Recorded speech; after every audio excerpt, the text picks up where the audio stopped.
want that side? What? By the what? Not gonna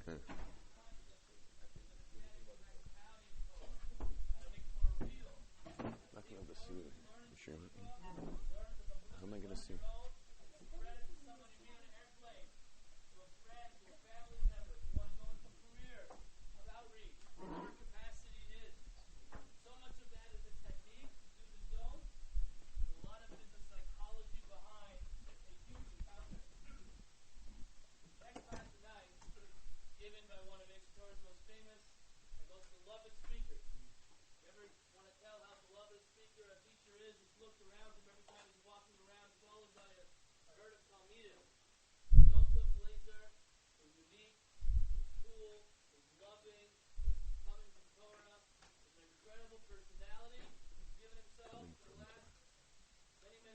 Going too tight. His class tonight will focus on the psychology of a Kiruv encounter. It's an honor, a pleasure to introduce the Yom Tov Blazers. Excellent. Excellent. Welcome, gentlemen. So nice to have you here. And great to see the crowd. Nice, big, good-sized crowd here. It's fabulous. Welcome to Aish Torah. You guys are welcome here anytime.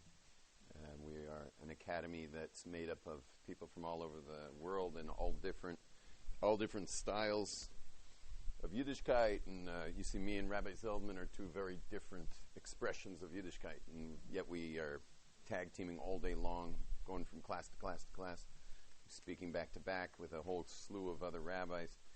Each one of us unique in our style and in our hashkafa. Because Aish Torah is not a hashkafa. We don't have a hashkafa in Aish Torah. It's just what can you do for Am Yisrael. And it really, if you ever have like an amazing idea and you want to get it out there, but you yourself need a little building on the way there, you can just come and train with us. When you're ready, when you're ready to do that, you can come with us and we'll get you ready to put it out there. There are so many organizations out there today that are some of the biggest organizations around that got their foundations in Aish Torah. We're kind of a humble organization in the fact that we've spun off so many different programs that no one has any idea have anything to do with their foundations being here in Aish Torah. And so if you have a great idea or you're just a dreamer to make a difference for Am Yisrael, come join us and we'll get you all set up on that and get you totally trained on that. And then you can go out and you can even do something for Aish, but you can just as well be like the other 3/4 of the people we trained and went and did their own thing. But for us, it's just anything we can do for Am Yisrael. We're here to answer the threats that threaten our nation on every level, from physical to spiritual. Today we're going to be doing the psychology of a Kiruv encounter. And in a way, it's not really fair to have be teaching you a psychological edge on reaching out to somebody. It obviously could lend itself to manipulating anyone in any situation if you know this stuff well enough. You can use it anywhere. You can use it in business. You can use it in Vegas. You can, but what I'm going to be focusing on is how to use it in Kiruv, and it's also the when you're reaching out, it's really a win-win when you're doing it. So even though you may be a little bit sly in your use of how you gain the trust, because trust is going to be the key in all of life, everywhere from business to outreach to chinuch. You guys know what it was like to have a trusted mentor if you had one, and you also know what it was like, God forbid, if any of them ever breached your trust and spoke to other people in the Hanhala or anyone ever mentioned anything to anyone. It destroyed your trust, not only in them, but in Torah in general, Chachamim, and perhaps even God. So that's going to be our first subject, is trust, those who are taking notes. So trust is the key element. You're going to need trust in absolutely everything you do, and that's why you yourself want to build yourself into being a man of His Word. When it comes to trust here in Kiruv, we're talking about people's privacy, that there's tremendous confidentiality, and I strongly suggest that anytime you're doing outreach with someone, you start with a promise of confidentiality that anything that's going to be discussed will always stay between you. It might help to tell them the same. I do it as well. I say, not only is nothing that you're going to say to me ever getting out of this place, but guess what? I want to trust you too. Make it go both ways. I want to trust you too, that if I give you some unorthodox piece of advice, I don't want you running around your yeshiva telling everybody that that's what Rabbi Glazer said I can do. So you tell them both ways. You say, I want you to know nothing you say is going out from here, and I want you to tell me that nothing I say is going out from here. This is a totally confidential meeting. And so that builds a lot of trust. You might find that certain people have been burning a lot of bridges. You might meet someone who's lost all trust. He's already lied enough to his parents that they don't trust him anymore. He's lied to the Manalim and the Mashgichim and whatever system he's part of. He's lied to all of them, and he's just burned all his bridges. Eventually, he's lying to cops and lying to who knows who. The key to get that guy back is to trust him. You got to trust him. He has to have someone that he trusts 100%. Now, does that mean he gets to be the new babysitter for your young daughters? No. Does that mean you're going to hand him, $5,000 as a free loan? Definitely not. Definitely not. But trust is how you build someone. I had someone who had lost all trust in the world. I didn't know who he was, really. I don't know how he even got here. He was a Gentile. And I totally forgot about this story. But a guy came up to me, a convert came up to me in Sfas 10 years after this story, and he told me I saved his life. I was like, how did I save your life? Who are you? He says, I was at Aish Torah. I was basically going to take my life. I took one last trip. I came to the Kotel. Someone invited me up. I came and learned in Aish Torah, and I came to your class. So I heard your class. After your class, you came up to me and said you were in a big hurry, and you handed me 10,000 shekels cash and asked me to please deposit in your bank account. You didn't take my name, my number, nothing. And you handed me 10,000 shekels, cold cash, and sent me off to deposit it. And he said that he had come this close to committing suicide that morning. And next thing he knows, he's holding 10,000 shekels cash, and walked that cash to the bank, deposited the cash in my bank account. And he said that from that moment on, he knew that he could build himself into something. And he not only did that, he converted to Judaism, which is was not part of the schedule. He converted to Judaism, and he's living in Sfas. And the truth is, I don't even know who this guy is again. I've already forgotten who he was, because that was 5 years ago when he came up to me, and I didn't even get his name again. But I do remember vaguely handing a Gentile 10,000 shekels after a class and asking him to deposit it. Now, I'm a little crazy when it comes to trust. I trust people on the extreme, but you know what? There are very few people who have as many people who have come to Torah as I have at this point. It works. Trusting someone works. If you just trust implicitly, you want to know something else? Tell me, who gets the most ripped off in the world? Someone who's always afraid of getting ripped off, or someone who implicitly trusts everyone he meets? Who gets ripped off more? The guy afraid of getting ripped off is sending out a vibrational wave pattern saying, basically, rip me off. And he can't stop locking everything in alarms and this system and that system. He's got every kind of system to make sure he doesn't get ripped off. I never get ripped off. I mean, I've mastered the skill of never getting ripped off. And my key to it all, I trust everybody. Trust everybody. Now, you got to build up to it. I'm not asking you guys to suddenly have that kind of an invisible shield around your stuff right now. It took me years. I'd say I started getting into this at around 18, 19, maybe 17, 18. 18, I started getting into this whole trust thing, that's the way you protect your stuff. So I didn't do so hot the first years. So I remember at the end of university, every year when we'd leave university, I was just getting a crepe with my daughter, so I turned on my ringer for when this class, I figured they'd call me to come in. I never have my ringers are for women's purses. Unless some guy's trying to tell everyone he's popular. But otherwise, the thing buzzes, you don't need a ringer, you know?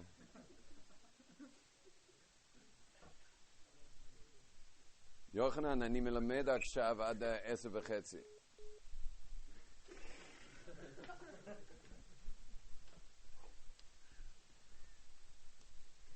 Yerushalmis. No, I will not go to Brooklyn and raise money for your wedding.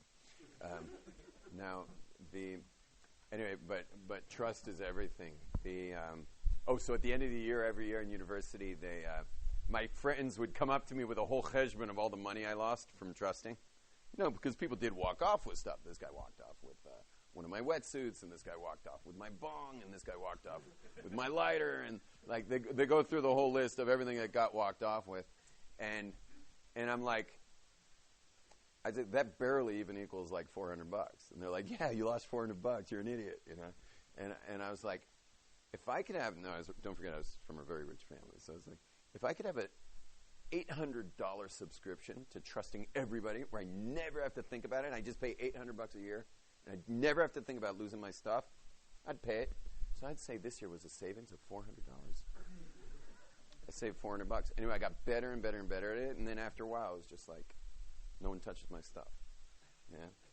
So it's the exact opposite. Everything is vibrational. That's the work I do in the Possible You seminar. Is basically a vibrational training. I'm flying Thursday last time I'm in Brooklyn, I had 61 people your parents' age, and one or two poor bachers. A couple of bacharot came to the women's one, but that's all I do is I train people in how to master vibrational energy, and that's my main work in my company. So, you can send your parents, by the way. thepossibleU.org. Next week, send your parents, and you won't believe it. And the beauty is if your parents go, they'll pay carte blanche for you to go. thepossibleU.org. Just write it down. Okay. Send your parents there. If they watch the video, they will come. It's going to be in Brooklyn, probably in Borough Park.org. thepossibleU.org. Okay, and then here I have them all winter for men. I have one in right up to Hanukkah and the month after. Your yeshivas won't want you to come, and I understand why. So I understand them. That's having a guy out night seder 6 nights straight to be with me, teaching you how to never get your stuff ripped off. Not exactly part of your yeshiva curriculum. Now. Okay, so that's number one is trust, and that's it's so important. And the next one I'm going to teach you is, we have any other colors? Oh yeah, look at that amazing variety. The next one I will teach you with Siyata Deshmaya is, I'm putting a Venn diagram here. Venn diagram is, it just shows where, you can blur things. And that's the distinction between acceptance and approval. This is a very key thing for not just for Kiruv, but also in chinuch in general. The definition of the word acceptance is like this. It's, if I lived your life, I'd be you. If I lived your life, I'd be you. So, for example, let's say I walk out of my house on Shabbos. I got my shtreimel. And I don't always get to say this when I'm wearing on Motzi Shabbos. I don't teach so often Motzi Shabbos. I'm usually all depressed, so thank you for having me. It's so much less depressing Motzi Shabbos to be doing this. We should do this every week. I'm on this whole campaign to eradicate Motzi Shabbos. It's so depressing. So I figured a way to deal with it is you do shalshudas as long as possible, then you do a fairly long mariv, and then you do kiddush levana, and then you do a really long havdalah, 2-hour havdalah, and it's already Yom Rishon. I come out of my house, Shabbos, good Shabbos, and I see some dude with tattoos and body piercings smoking a cigarette right outside my house. What the hell? Right? Shabbos!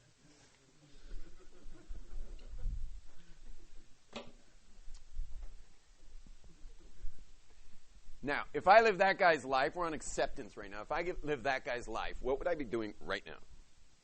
I'd be smoking a cigarette with my body full of holes. Yeah? I'd be smoking a cigarette if I lived that guy's life. And if he lived my life and went through all those experiences in West LA and found his way to Ishtar and did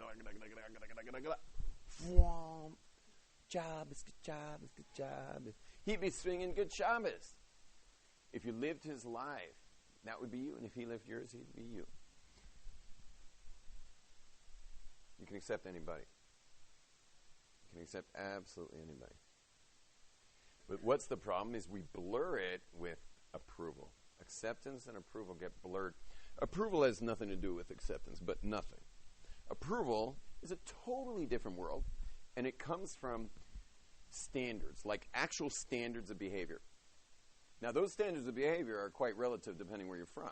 I mean, what a standard of behavior is in Yugoslavia is a different standard of behavior in where I grew up in West LA, which is a different standard of behavior in Oslo, Norway.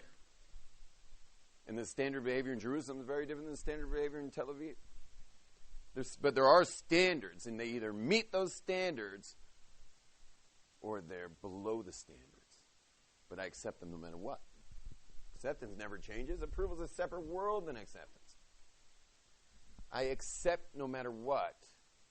I have standards. There's nothing wrong with standards.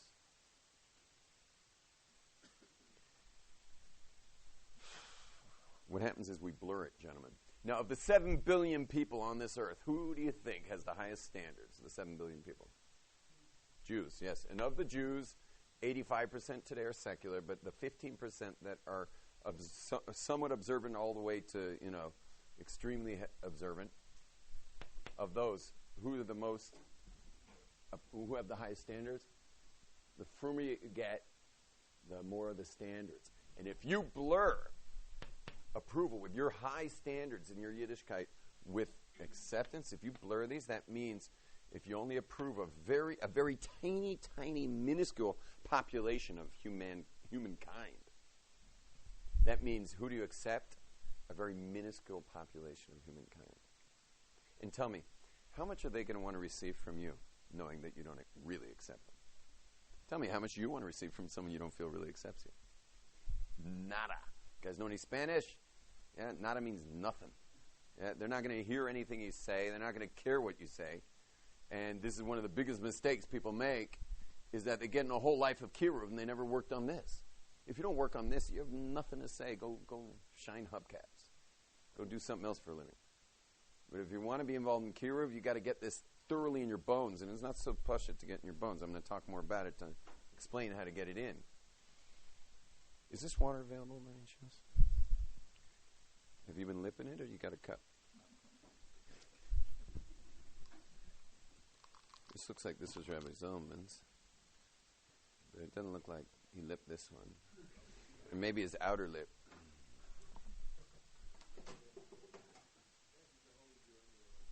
Yeah. No, I'm good. Baruch atah Adonai, melech haolam, shehakol nהיה b'dvaro. What happens is you wind up living in a little padded cell of all your standards. And no one's going to receive nothing from you. No one, not even your own kids. No one wants to receive anything from someone who doesn't accept them. Until you know someone accepts you, you don't receive anything from them. When you guys walked into your year in yeshiva this year, it wasn't like you exactly opened up right away to everybody. You first wanted to see how they are relating to you. Now, you might have been stuck because there was no acceptance, but it's all you got, and these were the rabbis, and you were stuck with them. But I promise you'll see that one rabbi will outshine all the others in whatever school you're in, and he'll be the one that all the boys want to talk to. He spoke about me having a herd of students around me. So the reason that they're so excited to be around me is not because of anything I say. I really don't say much. You'll see over this whole hour, you're going to not even get down in the page, really. Unless you start doodling. The reason why everyone's coming to all my classes and why generally where I go it fills up with people, it's right up here. That's my secret. People want to feel loved for an hour. They want to feel loved. They want to feel accepted. They want to feel like they're worthy of something. And by the way, you think they want to be loved by me? They don't want to be loved by me. You know what they want to be loved by? Themselves. And I always bring, when I come in the room, I bring to the table that you're okay. That's all you want to know. You're okay. That's it. Right where you're at. With the body piercings, the cigarette on Shabbos, Right now, you're okay. In my book, you're doing just fine. And once you can express, once you can communicate with your own facial muscles, your eyes, the way your body language works, once you can communicate to a human being that they're deeply okay in your book, there is no end to how high you can take them. But only then, once you have gotten it across that they're accepted no matter what, you can just start raising them and raising them and raising them to the highest heights. That's why you'll see some of the greats in Kiruv are the biggest lovers of Yisrael. The greats in Kiruv are Ohavei Yisrael, like no one else. And Israel loves them. Israel's favorite rabbi today is Rav Yitzhak David Grossman. He's Israel's favorite rabbi. When he was 18 years old, a chalmi, like filth fish in his beard for like 2 weeks. A total Yerushalmi, chalmi. He marries a girl. She was probably 17. And they went straight to the police department after the wedding and asked the police department, tell us which city has the biggest crime rate in Israel. And they were like, Migdal HaEmek. In fact, they just burned the municipality last week. He said, they have any synagogues there? And they're like, nope. He told his newly wedded wife, he said, honey, we're moving to Migdal HaEmek. Can you imagine? And no wonder here was classes, so we had two options. Disco is where everyone's dancing. That's where you find the Jews. And the jails. Now, the jails, he had a captive audience. So there, that's where he developed his first students, was in the jails. Now, a guy, if you've seen his face, I mean, it's like Yosef Hatzadik. He's a malach. And he's walking into these jails and letting everyone know that no matter what they are, they're accepted right here, right now, right where they're at. They are accepted 100%. And he was going to the discos. Okay? He wasn't going to, like most Kiruv guys who go to the Gevirim only.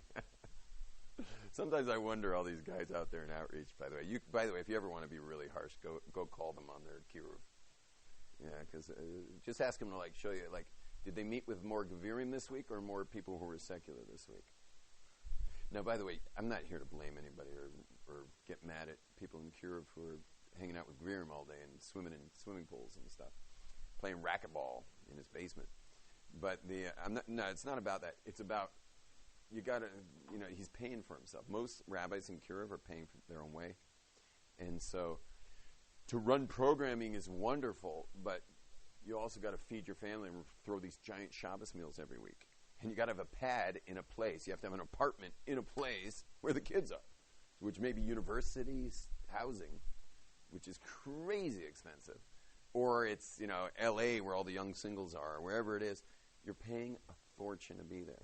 So, for example, anyone in Kiruv in L.A. has got to cover somewhere around $150,000 nut a year.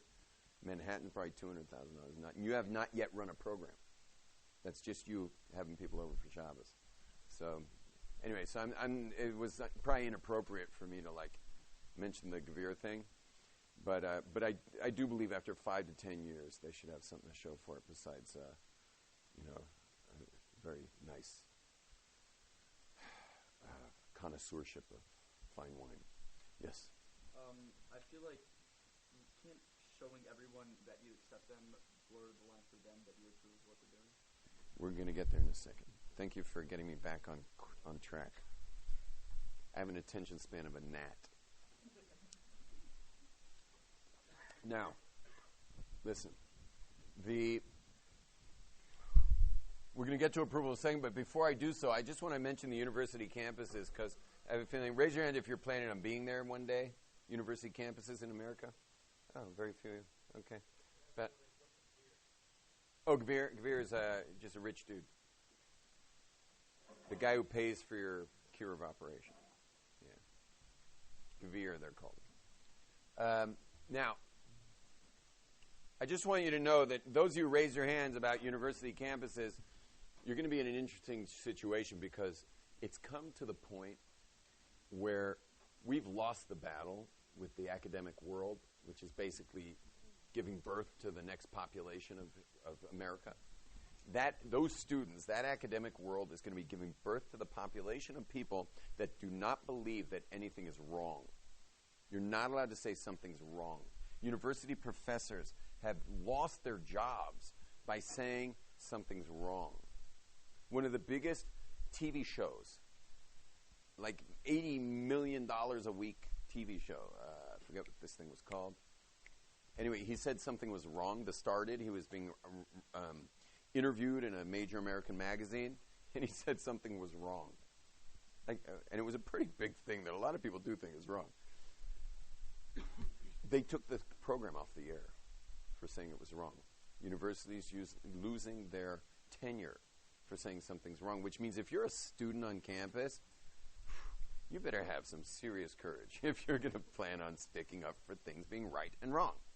If you even want to mention right and wrong on campus, you're going to be you'll be destroyed. And even in the modern Orthodox world, they're definitely slipping into it because they're right in their world. It's not your world, it's their world when you're on the university campuses. Now, I would imagine that Yeshiva University is not falling prey to this, at least as quickly as the other schools. But it may be happening there as well. What goes on in America, and they are just gorgeous at this, is the acceptance is king in America. Acceptance. It's a melting pot of cultures coming from all over the world where historically those cultures killed each other. And yet you're putting them all inside the confines of one country or one part of Brooklyn, and you're telling them to live together and don't kill each other. And the way they did that was America made acceptance number one, whereas Orthodox Jews made approval number one. The U.S. made acceptance number one. And they blurred it with approval because not only do you have to accept everybody, but you also have to what? Approve. When you have these blurred, so then we wind up only accepting those we approve of, but they wind up accepting everybody, and they get rid of approval. There's no more standards. No standards at all. And it's gotten so bad out there that now there's this massive gender crisis. Good luck dealing with that. There's a gender crisis hitting the whole world. The whole world. Including the frum world. I promise you, all the marriages on the rocks in these various cities, which I'm leaving nameless, but I'll be there next week. All these cities full of frum Jews where a lot of marriages are on the rocks right around when the woman reaches 38 plus, 38 to 50. It's the same exact gender crisis. Meaning she's a frum lady, she still wants to go to a woman's bathroom. She's not looking for co-ed bathrooms like the campuses. But the disaster is why Jewish marriages in frum circles are having such a rough time. It's the same gender crisis. Because she's what happens when a woman turns around 38, she gets super feminine, and when she's super feminine, she's looking for someone who's super masculine, except there's no such thing anymore. So she loses respect for her husband at that point. She didn't have much before, but now it's really down. So in the secular world, you trade them in. In the frum world, depends. The modern Orthodox lady will trade them in. The Haredi lady will just who knows what she'll do. She'll go help her mother make kugel or something. Okay, not our subject, but I appreciate you asking. It is something you guys got to watch out for, so stay out of the skin-tight outfits and the pink socks, that's all. Watch more Marlboro commercials, okay? Watch the Marlboro commercials and stay out of the tight clothing, okay? Start developing this kind of tough outer veneer. When your wife asks you for help, you just say, I'm sure you can deal with it.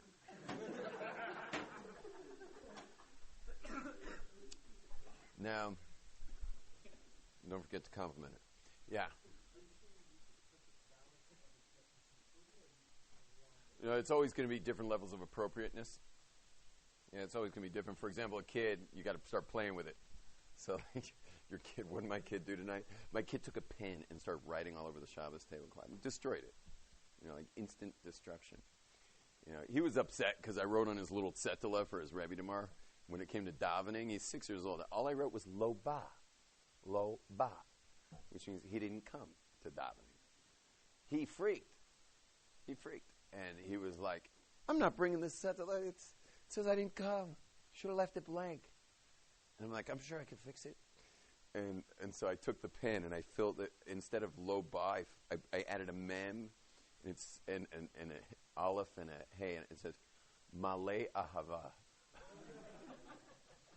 For tefillah, he got Malay Ahava, full of love. And then he just started crying and kicking. So it was a total disaster. But anyway, the kids started writing on our tablecloth. Now, high level of disapproval destroying our tablecloth. Acceptance, I accept this kid to the end of the world for who he is and everything. But I had to do a little bit of an eclipse there. Like if this is the sun on a child, because your son is, and your parents, like this is the sun. So I had to do a bit of a solar eclipse, and then I had to give him a bit of a red behind. And felt really bad for the little chump, but he got spanked. And I got to do it now too, because like you can't spank an older kid. Like my 19-year-old, come over here. So anyway, when they say it's going to hurt me more than it hurts you, it's not. It's actually could be true. Kind of hurts.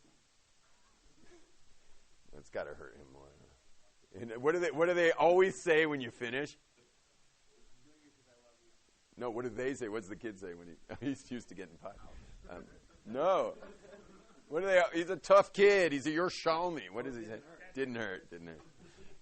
Yeah. Why are you crying? I'm not crying. Yeah, so the anyway, I had to do a bit of an eclipse. The eclipse comes. The eclipse goes. Meaning I eclipse it, the sun, and then give him the punishment. He was crying, and then I uneclipse it. And I go spend some nice quality time with him. And I explain to him that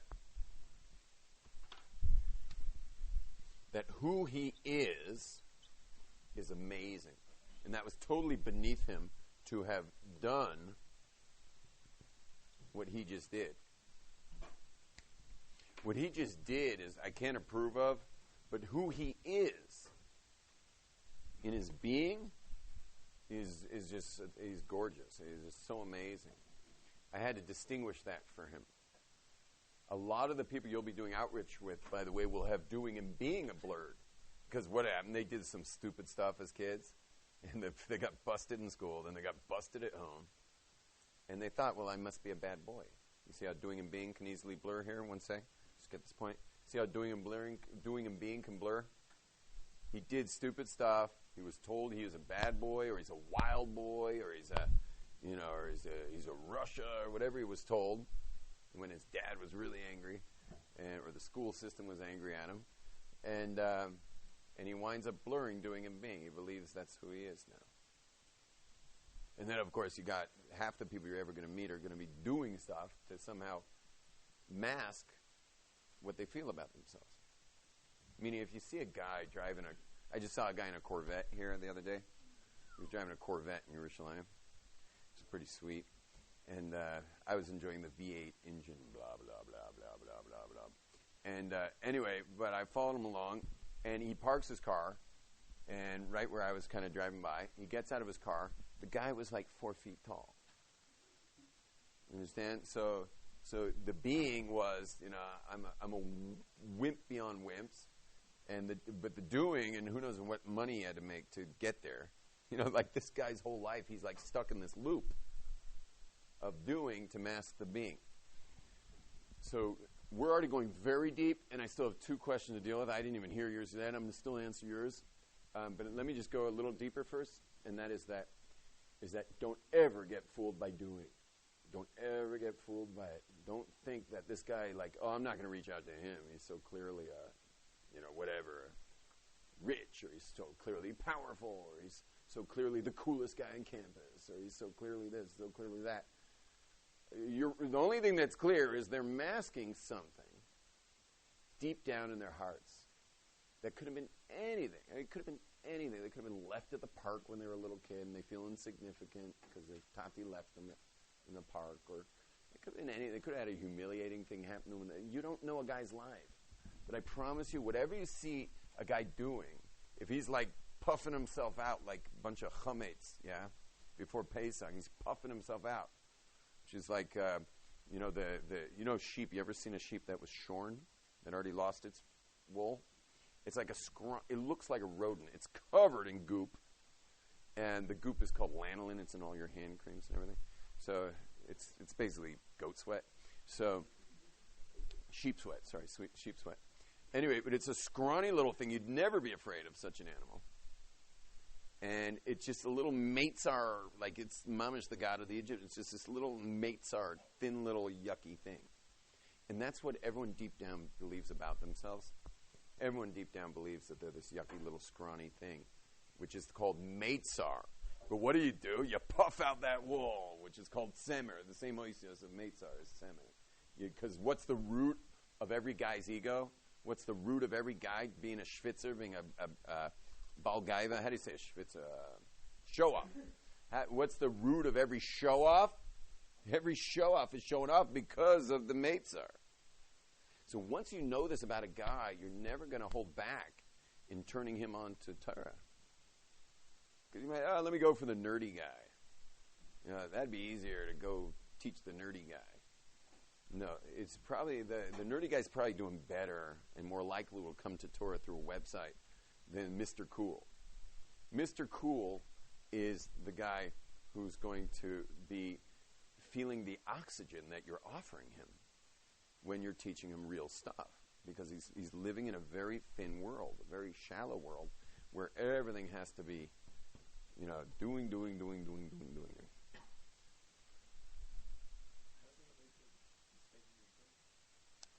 Was just, at first, I was spanking him. I was eclipsing all the acceptance I normally give him because of my lack of approval. And then later, when I started spending some quality time with him, I never punished without quality time. I mean, if I had to leave, if he did this right before this class, I wouldn't have punished him. I'd say to my wife, she's going to have to do something, because I need the time afterwards to replace, to make sure he never blurs being and doing, to think he's really a bad boy. You were telling him that he's really better than what he acted? Yeah, like that was beneath you, what you did. And How was that acceptance? Because No, over there we're in an approval discussion, and I'm coming back to showing him all that acceptance of who he is and distinguishing what he did from who he is. Is that so complicated? We're recording this. You can listen to it later. Okay? Now, who in the world would listen to this? Why are we recording this? Yeah, you listen to recordings? Yeah. No, I'm interested. There's a nice group of guys. Let's take a poll. How many people still listen to classes on recording? Oh, that's a huge amount. Yeah. Okay. By the way, I do too. I do on the Sphere Soimer and the 3 weeks. 3 weeks. Yeah, when I'm in my car, I'll listen to Shirim and stuff, and while I'm mountain biking and stuff, I'll listen to Shirim. Surfing, I don't listen to Shirim. Yeah. Now.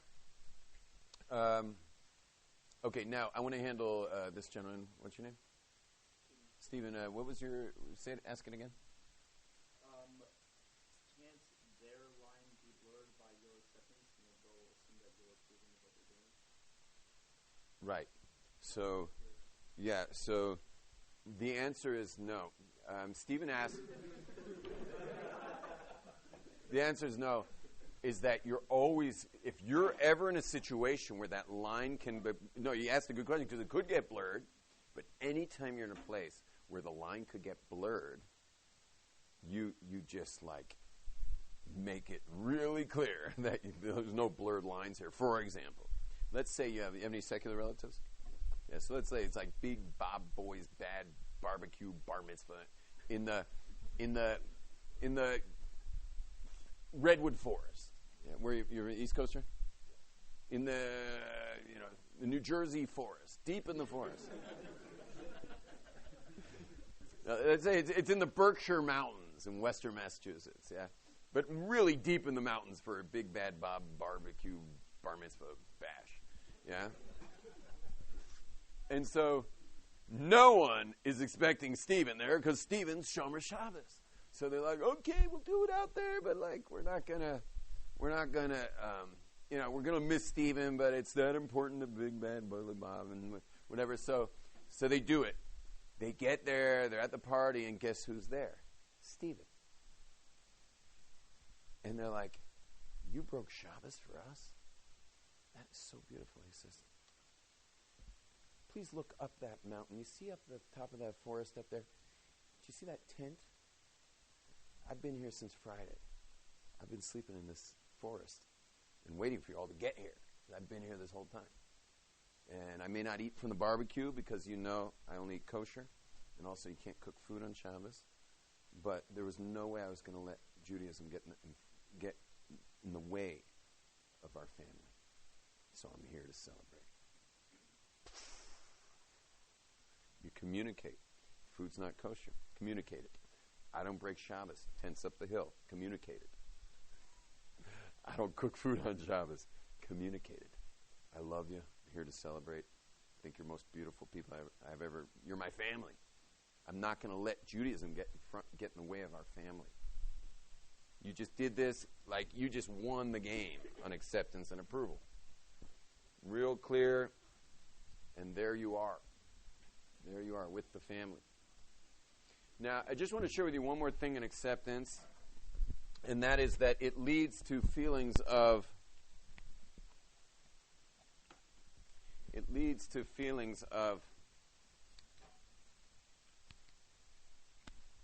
love. Leads to feelings of love. Anyone who you love, it's because they accept you. That's why I'm telling you, my flocks of students are all just because they're loved. And really that I'm giving them the chance to feel okay. So they're loving really themselves, and it's not my love. And by the way, anyone you don't like, all the people who are on your list of people you don't like, it's not because you really don't like them. It has nothing to do with them. Because if you found out all of a sudden, just heard from someone else that guy really holds of you, you would immediately take your list. I don't care if there are 100 items on it. I don't care if it's you've been gathering items on the list of why that guy's a jerk for the last 15 years. If you found out that guy held of you, you know how quickly you would burn that piece of paper and love that guy? Like, boom, you'd love that guy. You don't have anyone you don't like. All you have is people you suspect didn't like you. And then you had to become a big maven on why that guy's a jerk. You don't have anyone you don't like. In the end, all we have is just our issues with us. And so when you're reaching out to somebody, you got to know that. You got to know that. You got to be the guy that holds of him. You hold of this guy. Now, one of the ways you show someone you hold of him, so this is going to be indented, those who are making an outline of all this, good luck. But one of the things you show you hold of some guy is you ask him a million questions. People love talking about themselves. So you ask them a million questions. That serves to do a lot of things when you ask them a lot of questions. First of all, you got their interests. If you ever were going to buy him something, you got a sense of what to buy him. You also you use all of his analogies. You know, if he tells you he's a chef, you know, you start using languages like, you know, okay, so we discussed that. Now let's mix in a little, you know, he likes mixing stuff. He's a chef, you know. Okay, now we're cooking. So you can use all of his analogies. And the other thing is when you keep mentioning the stuff his interests in your outreach, it just shows you care. It shows you care. It shows you hold of them. It's not a joke to you. You know, you take them seriously. It's the people that take you seriously and hold of you are the people you love. So if you ever want to be great in outreach, you got to become a fan of the person you're reaching out to. You got to be his biggest fan. And by the way, you're going to be beating most people because so many people are, you know, they're kind of waiting for their turn to speak when you're speaking. And it's not going on like that. When you're doing outreach, or you understand these basic principles of communication, you're not waiting to be the next guy to speak. You're actually trying to learn and understand and get to know this guy till you're like a real connoisseur of this person. And that's refreshing to them. And it shows that you're someone who cares. The next thing that's really a big winner, it's very surface, but it's to be great at names. So I'll teach you the 4 steps of being great at names. You want to really, it's really important to get their names. Like I'll do an NCSY Shabbaton with like 800 kids on the Shabbaton. So I got to meet 500 of them. But by the end of the Shabbaton, I got 500 names of these kids. You can learn any amount of names. Any amount. There's no limit. You can just keep going and going and going and going. You get millions of names. Like I know thousands and thousands and thousands of names of people I teach. And they'll come back years later to Aish and they'll be like, Rebbe, I'm back. And I'm like, hey, what's up, Jason? He's just like, you remember my name. It's like the least you can do. And you can remember people's names with just 4 easy tricks. I already put the first one. Well, the first 3 are easy. The 4th's maybe a little hard. Maybe a lot hard. So number 1 is that you're great at names. You never say you're bad at names. Every time you forget a name and you say you're bad at names, you're making things much harder on yourself. It's a great excuse, but you got to come up with new ones. Don't say you're bad at names. That's just out. Don't say you're bad at anything. I never say I'm bad at something. Why even put those? Remember, I'm a vibrational trainer. There's nothing more vibrational than speech. So, no negative. Just get negativity out of your speech. If you have to admit that you're bad at something, put it in the past tense. I was never so good at math, so I apologize. All the numbers are wrong here, sir. But to say I'm bad at math, not coming out of my mouth. I'm not going to be saying that. I was math challenged. Yeah. I don't know. Why do you ask? I don't think I ever got his name. I don't think I got his name in that day. I got out of class. I had a race. I don't know where I was going. I just handed the $10,000 to the oldest guy in the class. He was just an older guy. He looked like he would be a good guy. I gave him the $10,000. And then I met him in Sfaz. I was on a date with my wife. He came running up to us. He's like, Shkoyach.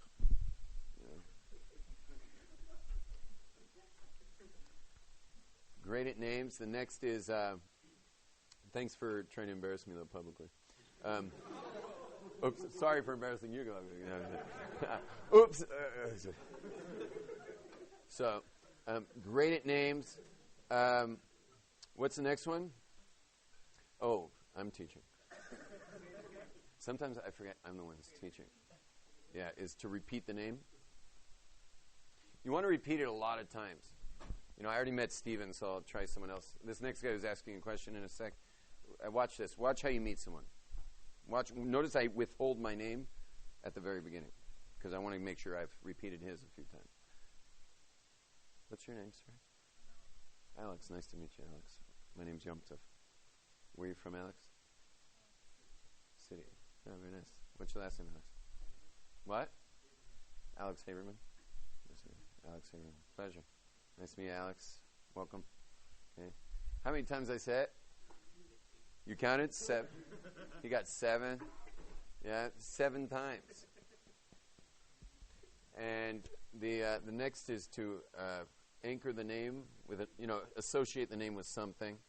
So I got a few things out of him. I got he's from the city, but there's also people named Alex from the city besides Alex. But I have a brother named Aaron Alexander, so I kind of had him in mind a little bit. And then there was Haberman. He mentioned the last name Haberman. I thought of A.H., trying to think if A.H. means anything to me. Didn't. But that's also an anchor. He's A.H. That doesn't mean anything to me. Except for maybe when he walks in the room, it's just, So you can be as creative as you want with these things, and you can be very creative. Account holder, really? So, okay. Okay, anchor, the name. And the last one's this work, which I train people in, is to love. Who do you got to love? You got to love yourself. Because that's the key, ultimately in Kiruv, is to love yourself. And it's the key in being great at names. If you're at peace with yourself, you're going to be absolutely magnetic to everybody. Everyone you will meet will be magnetized to you. And it isn't because you love yourself ego. I don't mean love yourself ego.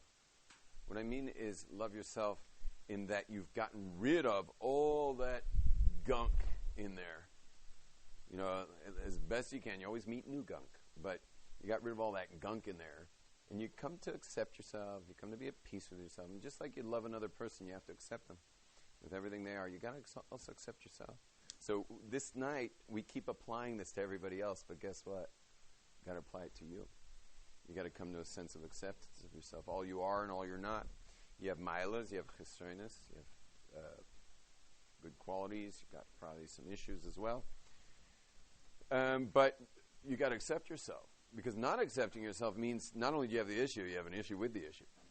And that's double trouble. You see, someone could be broke, but being upset about being broke is a different story. That guy's really in trouble. Someone who's depressed. How many times have I met someone who's depressed, but they're upset that they're depressed? And that's what's really messing them up. There's nothing wrong with being down a little bit, but getting all down about being down is the problem. I know a guy who feels down once in a while. He's a big businessman in New York. He's like a very successful guy. He wishes he wasn't so successful, because why is a guy so successful as I down? That's what makes him crazy. It's not that he's down. It's that, how could a guy like me be down? So much of us is really just upset about stuff that's already there, and it's enough that it's there. The fact that you have stuff there is enough. But to also be sad and upset and like, oh, I'm a real piece of garbage because of X, Y, and Z. When are you ever going to meet someone who doesn't have that? Everybody has chesronos. Everyone has issues. But to be also upset about the issue to the point where you don't really even love yourself is dysfunctional. But once you love yourself, you remember names a lot better. I had this guy. We're going to questions in after this story. I had this guy who came to the Possible View in Israel. Before I used to do it in New York, people had to fly in. So a businessman flies in, calls me a year later. He says he made 3% more business this year.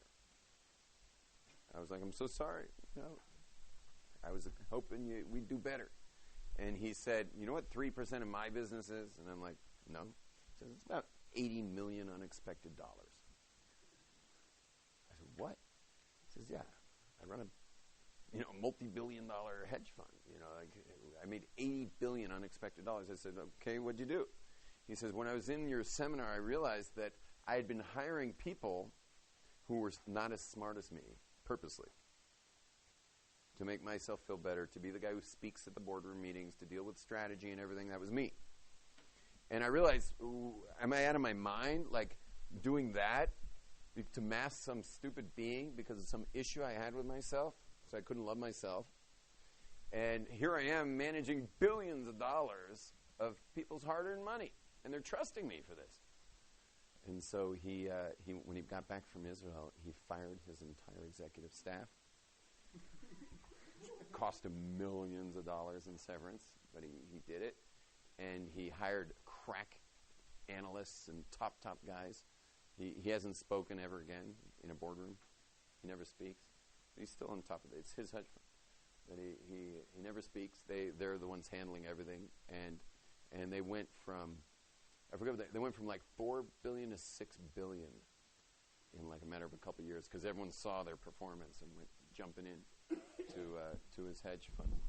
So loving ourselves is the key. It's the key to everything, and you will become you become magnetic vibrationally, and then with your Torah learning this year, and please God, maybe you'll do a Shana Bet. Those are in Shana Bet. Maybe we'll go to Gimel. But with your Torah learning, you're unstoppable. I mean, think about it. When I meet a guy who's not observant, he's got a secular background. Okay, that's nice. Maybe he has a university background. That's nice. So do I. But then I'm coming in with all my Torah knowledge and all my secular knowledge. when it comes to the arguments, he's not going to win. He's just not going to win those arguments. But the problem is you got to be very careful, and here's our last point, and then we're questions, is if I win, I'm the winner, and he's a loser, and you made a loser. Uh-oh. Uh-oh. You got to be very careful in outreach that you never create a loser because he'll never come back. Aish learned this the hard way because Aish took a very intellectual approach. In fact, Rabbi Zeldman's one of the masters of the codes, Torah codes, and all the other like empirical proofs of God and Torah. But what happened was we were creating a bunch of losers. So they would never come back here. They would say, oh, thank you so much. It was a wonderful experience. Goodbye. And they were gone.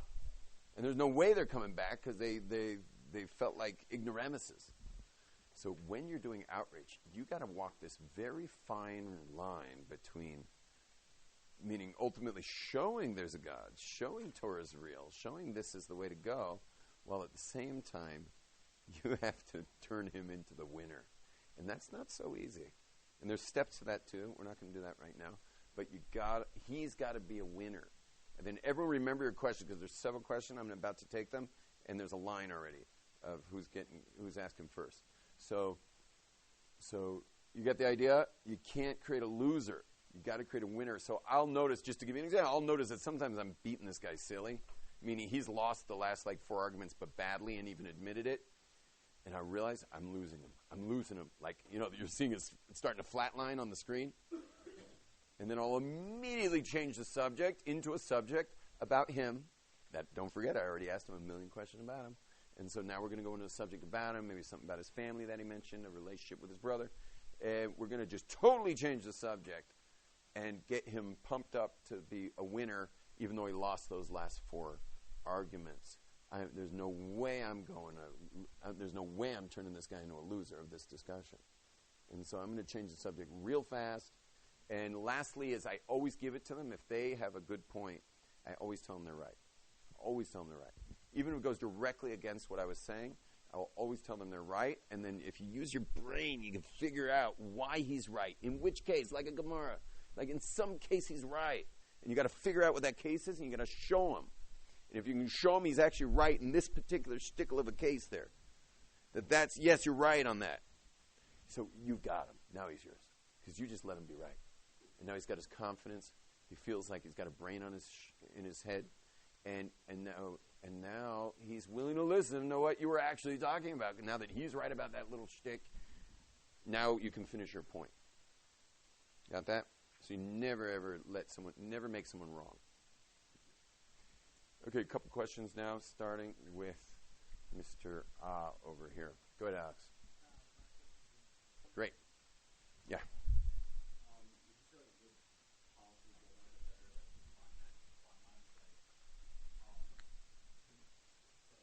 Fine line between winning and losing in Kiruv?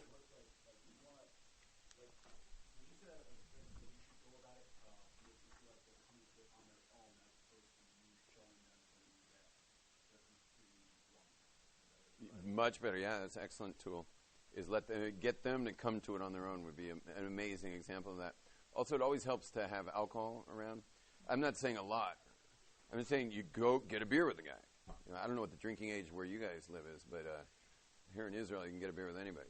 So I tend to if I'm really going to be working with one guy, we'll go get a beer together. It gives such common ground. It's like we're chill. We can talk about everything under the sun, and then segue into more serious issues. There's nothing like getting a beer, 2 men getting a beer, and it's such common ground. There's no common ground when you got the guy in a yeshiva. Common ground's out there getting a beer.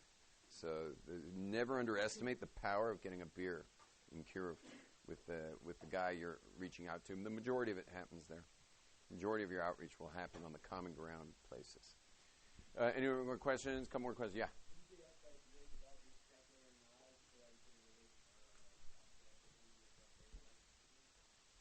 So secular knowledge doesn't sound like what they like to do. That's more like just the secular world in general of having a good grasp on it. It's a plus, but it's not that necessary. Loving yourself will be a million times more powerful. A million times more powerful. I once was being hired by when I was first becoming a rabbi, I was like a young rabbi, training. And this shul wanted to hire me for their campus outreach in a city I'll leave nameless. And right before they FedExed me the contract, they asked if I'd be cutting off my payas. And I was like, cut off my payas? Are you kidding? They're like, well, you're not going to walk around campus like that, are you? I was like, I was planning on it. And he's like, well, let me speak to the board. He spoke to the board, and they're like, are you kidding? Like, does he not know anything about outreach? I was a young rabbi. I was like 20-something years old. And anyway, the deal didn't go through. That guy now comes to me years later, and he's like, I could have had Yom Tov Glazer. Like, I was such an idiot. Yeah, because he didn't know this stuff. He was totally blurred here. So he just thought, like, my standard of approval when you look like this is so high that there's no way that anyone would ever want to hear anything I had to say. He just doesn't understand that it's irrelevant. So you don't have to have such a great grasp of the secular world to do this. This stuff, the deeper stuff I've been teaching you, and especially the loving yourself, is 1,000,000 times more powerful than you being, like, really good at badminton. Okay. Yeah. That's the big issue. But if someone is suicidal, and they're not upset that they're suicidal, then that's the real issue? What kind of crazy case is that? A guy who's suicidal, but he's not upset he's suicidal. Meaning that guy could really jump, you're saying? Oh my gosh. I just never even thought about that before. Maybe the problem that is he's going to have something is that because, like, he's not upset or because It's such a strange case. I mean, anyone I've ever met who's suicidal, which unfortunately is a lot of people, they're always extremely upset about it. So I've yet to meet someone who was suicidal who wasn't upset about being suicidal. It's just such a strange case. I can't even answer it. Oh, meaning what my advice was? Is, yeah, sometimes I try that reverse psychology. You shouldn't be so upset about being suicidal. It's really fine to be suicidal. That's interesting. I never even thought about that. It'll give me a chance to think about that. Yeah. No after. I'm going to take my kid to sleep. Yeah. There's no after. Okay, last question. So like you said before, when we had this discussion, you got to give them a lot of believing what they're saying, like we were right to the point, like product encouragement. But at a certain point in the discussion, how do you get the point across that like I'm right about certain things and you're wrong about certain things without actually saying that? So that come off as very condescending. You don't want to say like when you lose it's okay, when I lose it's okay, because then they can just revert that same logic to you when you know that you're right. You're saying you don't want to like pander to what they're saying that's wrong? I think I missed your question. It's too late, I think, because it's late. But let's sing Achenu just because we all came out to do this tonight. Achenu kol beis Yisrael. Let's sing it, guys. Achenu kol beis Yisrael. Hanisonim betzara uvashivya haomdim ben baya uven baya basha. Let's cut to the second part. Hamakom yirache holim yotzei mitzara.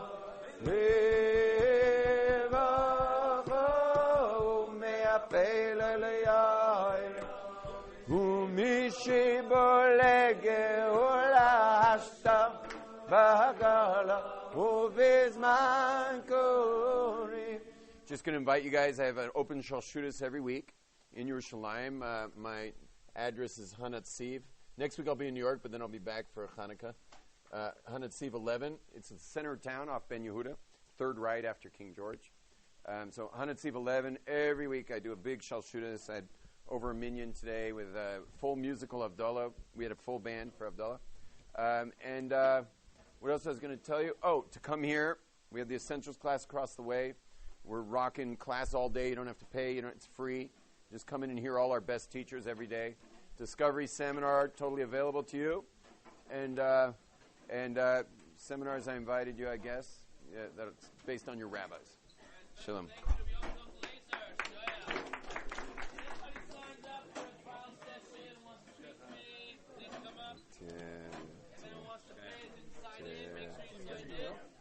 Email yomtovglazer@gmail.com. Just my name at gmail.